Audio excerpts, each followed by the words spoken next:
কখনো কি ভেবেছেন সকাল সকাল উঠলেই আপনার দিনটা কেমন বদলে যেতে পারে? আজ আমি একটি ছোট চ্যালেঞ্জ নিয়েছিলাম। সকাল ৭টায় ঘুম থেকে উঠা আর পার্কে গিয়ে ২০ মিনিট দৌড়ানো। ঘুম থেকে উঠে ফ্রেশ হয়ে আমার জুতো পরে সাইকেল চেপে বেরিয়ে পড়ি। বাসা থেকে পার্কে দূরত্ব মাত্র ১০ মিনিট।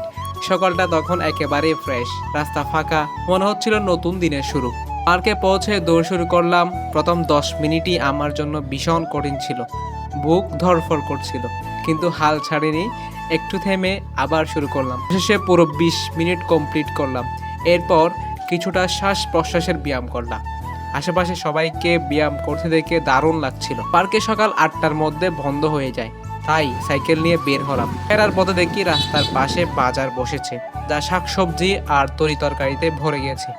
ভেবেছিলাম যারা দেরি করে ঘুম থেকে উঠে তারা আসলে এই সৌন্দর্যগুলো কখনো দেখতে পায় না। এই ছোট্ট চ্যালেঞ্জটা আমাকে শিখিয়েছে, দিনের শুরু যদি হয় একটি, তাহলে এনার্জি আর পজিটিভিটির সাথে নিয়ে পুরো দিনটা পার করা যায়।